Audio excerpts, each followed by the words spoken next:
Bienvenue dans Chemin croisé sur le vif, moi c'est Nathalie. Avec Régine, on capture nos échanges comme ils arrivent, bruts, vrais, sans décor. On vient de deux univers très différents. Moi je suis dans l'action, le mouvement, le concret et Régine, elle capte tout ce qui se joue à l'intérieur, dans l'invisible. Ici, rien n'est préparé, c'est ce qui se dit sur le moment, ce qui nous traverse, ce qui nous bouscule. Et peut-être ce qui résonnera chez vous. Alors bienvenue dans Chemin croisé sur le vif. Cet épisode fait partie de la mini-série que nous consacrons à l'amour. Dans le premier épisode, on a parlé du moment où l'amour devient un refuge. Dans le deuxième, de ces rencontres qui bouleversent tout, de cette intensité qui peut ressembler à une évidence. Mais après l'intensité, il y a parfois autre chose qui s'installe, quelque chose de plus silencieux, de plus subtil, l'attachement. Ce lien qui reste, même quand quelque chose en nous commence à souffrir. Et aujourd'hui, on va parler de cette question difficile. Pourquoi on reste quand on sait que ça fait mal ? Je me souviens très bien du moment où j'ai su. Pas un grand moment dramatique, pas une dispute, pas une rupture, juste un instant. Un instant où intérieurement quelque chose s'est refermé. Une sensation dans le corps, comme si une partie de moi savait déjà. Ce que je n'étais pas encore prête à accepter. Mais je suis restée. Pas parce que je ne voyais pas, mais parce que partir me semblait plus insécurisant que de rester. Et avec le recul, je comprends aujourd'hui que ce n'était pas seulement de l'amour, c'était de l'attachement. Ce que je ne savais pas à l'époque, c'est que j'étais en train de reproduire quelque chose que j'avais appris bien avant. Pas consciemment, mais profondément. J'avais grandi en observant certains schémas, des dynamiques où l'amour se mélangeait à la souffrance, où l'on donnait beaucoup, où l'on attendait, où l'on réparait, sans jamais vraiment se choisir. Et sans m'en rendre compte, j'avais intégré ce modèle, je l'avais normalisé. C'était devenu ma façon d'aimer. Après cette rupture, j'ai commencé à chercher, à comprendre. J'ai écouté des podcasts, j'ai lu des livres, exploré. Et un jour, je suis tombée sur ce concept, le triangle de Karpman. Et pour la première fois, j'ai mis un mot sur ce que j'avais vécu toute ma vie sans le savoir. Ce triangle décrit 3 rôles que l'on peut prendre dans une relation. Le sauveur, celui qui veut aider, réparer, soutenir. La victime, celui qui souffre, qui attend, qui espère être compris. Et le persécuteur, celui qui blesse, qui rejette, qui crée la distance. Et ce qui est troublant, c'est que dans une même relation, on peut passer par ces 3 rôles, sans s'en rendre compte. Quand j'ai compris ça, quelque chose s'est réaligné en moi. Je ne vivais pas une histoire unique, je rejouais un schéma appris, un schéma inconscient. Et tant que ce schéma restait inconscient, il continuait de diriger mes choix. L'attachement ne vient pas seulement de la personne, il vient de ce que la relation active en nous, de ce qu'elle rejoue, de ce qu'elle vient toucher de familier, même si ce familier nous fait souffrir. Parce que le cerveau préfère le connu, même quand le connu fait mal. Et c'est pour ça que partir peut sembler si difficile, parce que partir, ce n'est pas seulement quitter une personne, c'est sortir d'un rôle, sortir d'une identité, sortir d'un schéma. Et ça demande de revenir à soi, de se choisir, pas contre l'autre, mais pour soi.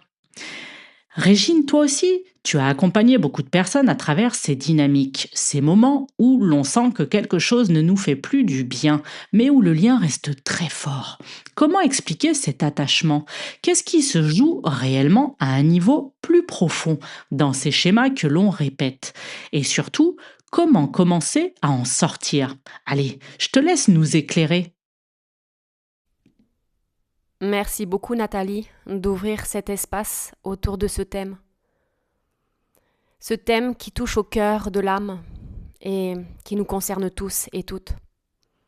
Ce qui me traverse et que je souhaite partager aujourd'hui, c'est que l'attachement n'est pas seulement une histoire de choix conscients ou d'émotions.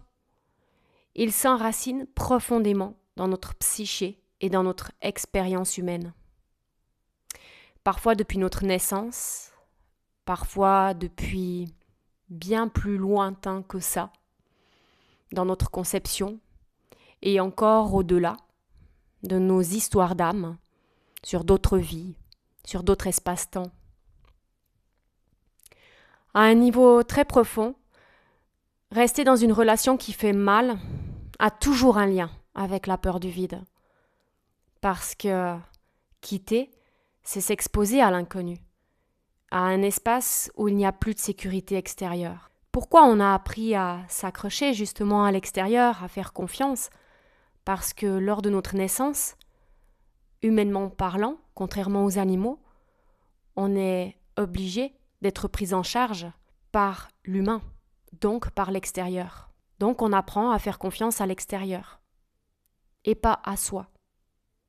Alors que de là d'où l'on vient, de notre histoire d'âme ou de ces autres dimensions, de ces autres fréquences, nous permet d'être dans des espaces beaucoup plus larges, beaucoup plus ouverts que ce limitant dans lequel on s'expose ici dans cette matière. Mais cela est un peu comme une pièce de théâtre où il y a plein de mises en scène finalement que notre âme vient explorer sur Terre pour traverser justement ses peurs d'insécurité, pour apprendre à faire le cheminement de revenir à soi et de se choisir, de sortir du limitant que le collectif a connu jusqu'ici, et forcément la relation amoureuse est la plus intime qui nous met face à nous-mêmes. La peur de l'abandon est l'une des blessures les plus universelles, celle que nous portons toutes et tous, à des degrés différents, selon ce que nous avons reçu ou non dans notre enfance. Ça, c'est propre à chacun. Mais derrière cette peur, il y a aussi quelque chose de plus subtil. La peur de nous rencontrer pleinement dans l'intimité. L'intimité ne se contente pas de rapprocher deux corps ou deux émotions, mais plutôt de nous mettre face à nous-mêmes. C'est ce que je disais tout à l'heure. Parce qu'elle fait justement émerger toutes nos blessures profondes, nos mémoires, nos schémas répétitifs.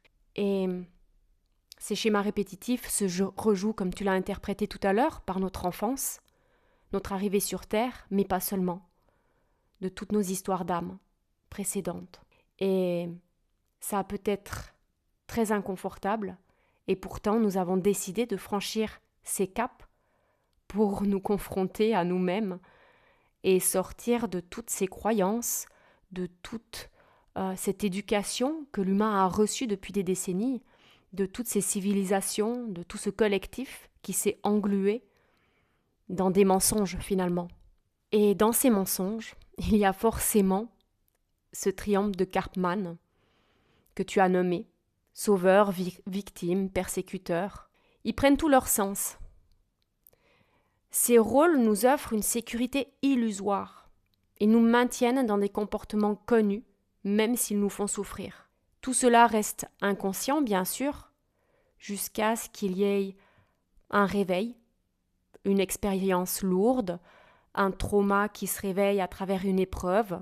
Alors forcément, je viendrai juste rappeler que voilà, le sauveur nous donne le sentiment d'être nécessaire quand on joue ce rôle, que la victime nous conforte dans l'idée que nos blessures justifient la situation et que le persécuteur, il nous protège contre le sentiment de vulnérabilité. Mais derrière ces rôles, il y a toujours un désir inconscient. Ne pas faire face à notre vide intérieur. On se rattache à l'autre pour combler ce vide, pour sécuriser ce qui est fragile en nous et pour éviter le face-à-face, en quelque sorte, avec nos peurs les plus intimes et je dirais même les plus subtiles, celles qui sont bien cachées. Et c'est là où je rejoins cette prise de conscience qui s'amène à un moment donné, qui est cette première étape de reconnaître ce qui se joue en nous.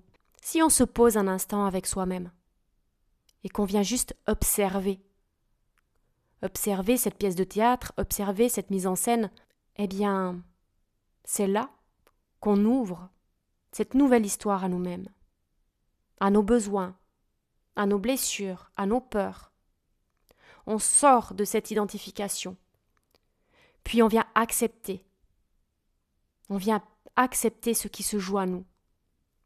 Que rester ou partir n'est pas seulement une question de l'autre, mais que c'est surtout ce que nous n'avons pas encore osé rencontrer en nous.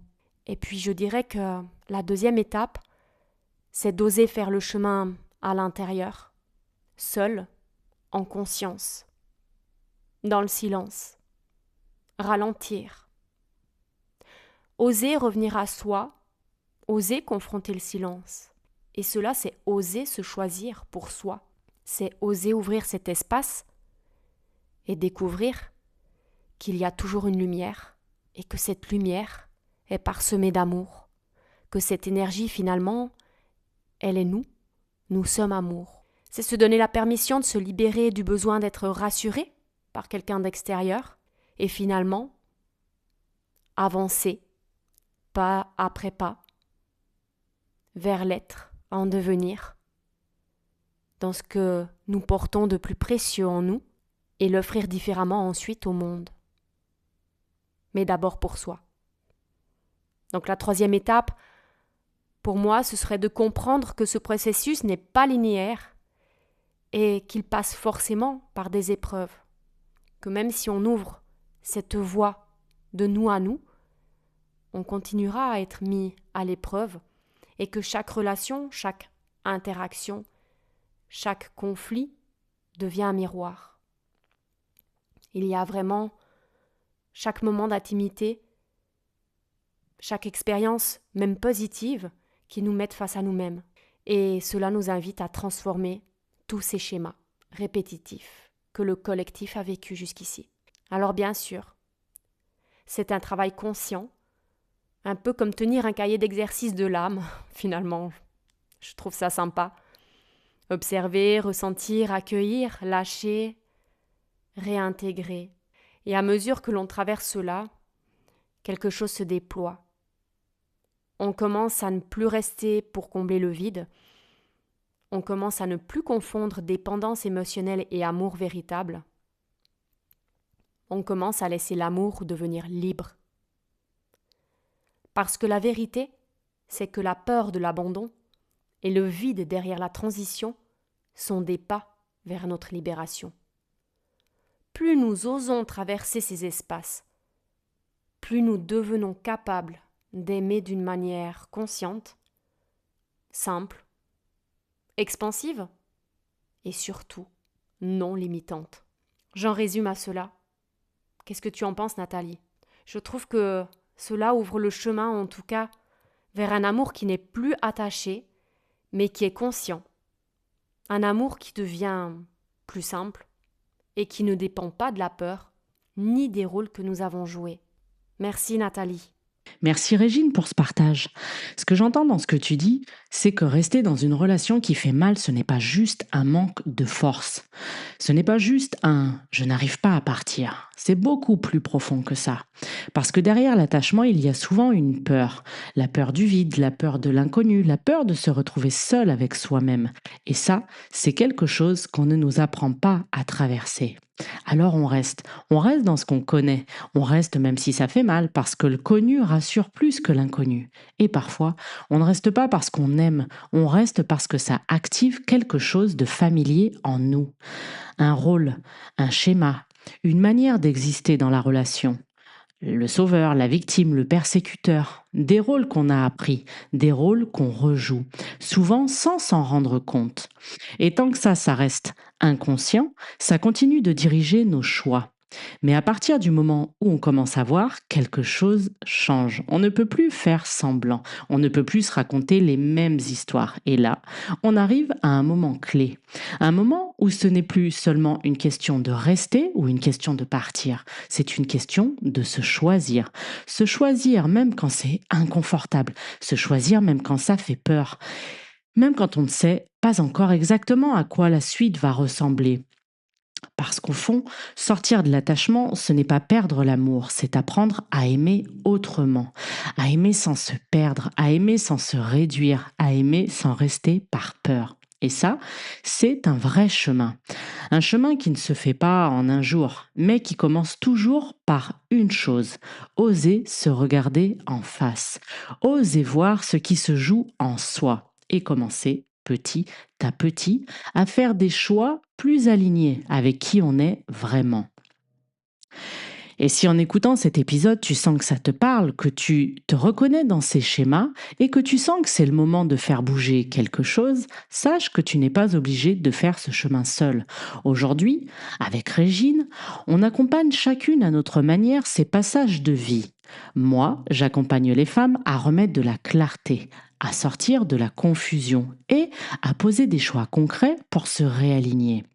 Et Régine, elle, accompagne sur un plan plus intérieur, plus profond, pour aller libérer ce qui se joue à l'intérieur et se reconnecter à soi. Donc, si tu sens que c'est le bon moment pour toi, tu peux venir nous écrire, on en parle.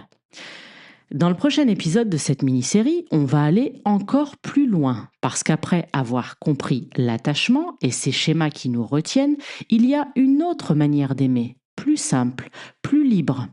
Un amour où l'on ne s'accroche plus, mais où l'on choisit.